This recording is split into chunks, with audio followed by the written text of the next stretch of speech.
All right, great day, great weather. Appreciate, thank the good Lord for that again. Good work day Wednesday. Got a lot of good work in. We continue to improve. We're working to improve, and I think we're moving forward in a lot of areas. Like I said, we got a huge game this week on the road at Texas State. They're undefeated at home. They're a much improved program as well in year 4 of their staff being there. And we've done a lot of good things this week to try to continue to push our program forward as we try to build this thing back. That's what we got to keep doing every day. That's why they call it practice, is you want continuous improvement, and we're seeing that. And so with that, I'll open it up.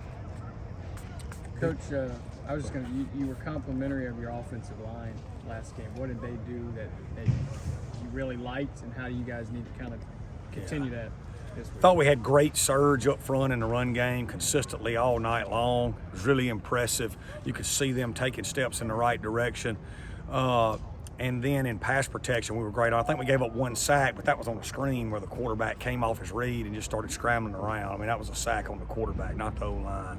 So, I just think they continue to improve. We're playing a lot of people. They're continuing to get better. We got some young guys playing up there that are improving. We're recruiting at a high level there, so I think you're only going to see us continue to get better and better. Big physical front seven for Texas State. Can you kind of talk about some of the problems they give you on offense, and maybe somebody you've played already you can compare them to schematically? Yeah, so 54 is a really good player, the Bell kid. He's caused a lot of disruption all season long. They're a bigger defensive front, 54 plays so hard, though. He plays with relentless passion and aggression.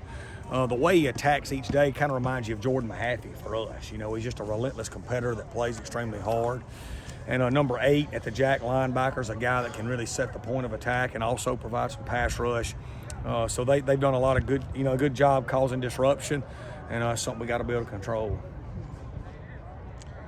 Talk about their defense and how they kind of disrupt. They've been holding down some pretty powerful offenses. That's it. They're just much improved on defense. They do a lot of things schematically similar to what we do here on the back end with their coverages. And can present a lot of problems for you. Like I said, 54 is having a phenomenal year, and does a lot of really good things. He plays so hard. I got great respect for how he plays. Well, Go ahead. You go ahead, David. you got a couple good moments here. What would it mean to string 2 together? Yeah, it'd be great. Because that's probably the next step for us. David, as we build this program back, is to win 2 in a row. That'd be another step in the right direction. It'd be something we hadn't done here in a while, is win 2 games in a row. And so, it would be, all of a sudden we'd be sitting there past the mid-year mark with a winning record. So all those things would be great. It'd be a great step in the right direction. It's not the be-all, end-all for where we're headed. What we're really focusing on is continuous improvement. You know what I mean? Continuous improvement with how we attack each day. We've won 2 close games versus, a great team in Tulane, and we think a team in Arkansas State that has a great, they could be 5-2 right now. So that's what we talked about. We go from losing close to winning close, and we've done that twice now. And so to go on the road, it's going to be a tremendous challenge for us, and that would be another good step in the right direction. Go ahead, Jack. Just kind of going off of that a little bit. Both teams looking for that 4th win. Could be a pivotal turning point. Could you talk about that dynamic? Yeah, that is, and if you look at the broad scope of it, like I'm smart enough to know that, but I don't know, with our team, we're just not where we can focus on things like that. We don't really talk about, man, if we win, we're going to be 4-3, and if we lose, we're going to be 3-4. We're just talking about focus on the task at hand, get the signal, do your job, let's continue to get better. You know what I mean? Because we got a lot of kids that haven't played a lot of college football, and we're past the mid-year mark now, and we should continue to see steps in improvement, and we are. We're proud of what we're seeing, but that doesn't keep us from pushing to continue to improve. And I'm proud of how we're attacking each day. I'm proud of how, we're progressing. We've got a chance to have a much better year than what we had last year, and that's what we want as we build this program, is improvement, Coach, you talk a little bit about what y'all saw in Ty Mims when y'all were recruiting him, and speak to his skill set when he brings you that slot position for y'all. Yeah, so Desmond Lindsay recruited him, solely by himself, did a phenomenal job. But we saw a kid as a junior that nobody could tackle. The first guy never tackled him. We got him to camp, and he ran well enough because he's not the biggest guy. So a big guy that makes people miss, they've got to be fast enough for it to transition over to the next level. He ran good enough at camp for us to know it could be real and it could transition over. As you get to know him through recruiting, what you also learn is he's got a relentless drive to be successful. He is an intense worker that has a lot of powerfulness in him. When he got here this summer, Ankar fell in love with him right off the bat. We all did. He got a chance to be a great player here. I was excited that he was ready for his moment, because it's not easy in life, not just as a young kid, but even as an adult, right? It's not easy when you come to work every day, but you're not really getting the rewards. You're not playing. You're not getting to see the fruits of your labor. And you got to keep pushing, knowing that the Lord's going to provide that opportunity eventually, and they did, and he was ready. And we used it a great example with our kids all week, our other players, of, are you going to be ready when your time's called? You know what I mean? Because we've had a lot of guys, Dalen Gill's been ready when Hayes Maples went down. Santrell Latham was ready when Swayze went down. Avery Hobbs and Quiwan have been ready when Josh Carr went down. Frog was ready when B. Hayes went down. You know what I mean? And Ty Mims was ready when Caston went down. And so, it's a great lesson in life, and also it shows how well we've recruited in a short amount of time to be able to overcome those things this year, because we couldn't last year, and how this program is growing and getting better. Has he, if and when Caston comes back, I guess when Caston comes back, has he earned some playing time? Yeah, I think so. I think so. But now, Caston's also a good player, so we'll have to look at that as well. Maybe they both play at the same time. Maybe we do some different stuff, because Caston was playing at a really high level as well. And so we got two good players right there, which is a positive. And when and if that comes into fruition, we'll have to, handle that as it comes. With Coach Spav, with the air raid principles, is that a new challenge for y'all this week?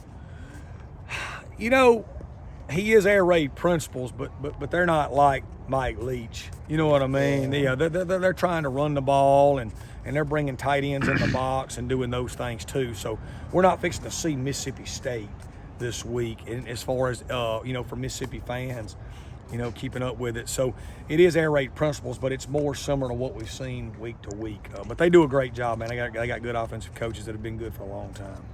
Has anything changed with the status of Caston and also Bryson Mays at center? No, I think they're both very. I think Mays is highly, like I said, highly probable this week, and Caston's probable. Coach, any status on Cavallo? Yeah, he's gonna be fine.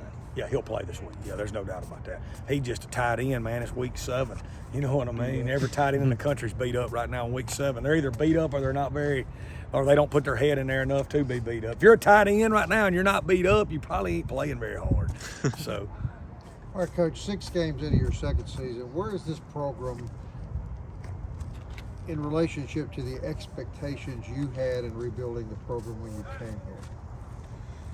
Gosh, Bob, we want to be the best group of 5 program in America eventually. Obviously, we're not there yet, but when you look at what we inherited to now, we were just talking about here all the, being able to overcome these injuries this year so well. I mean, we won 3 games last year. We were not a very good program. We've already won 3 this year. We beat a top 25 team on the road. We just won a game where we lost the turnover battle 2-0. So, I think we're light years ahead of last year, and we still got ways to go. But I think we're better today than we were yesterday, and we're going to be better tomorrow. We're in the middle of our 3rd recruiting class that we think is going to be a phenomenal recruiting class. And when you stack that on the previous 2, I think we'll be in position to really take leaps and forwards as we continue to progress this program. Coach, can you just sort of describe Jake and Zach's relationship, how they kind of push each other, and why it's good that they have each other to make each other better in practice and everything?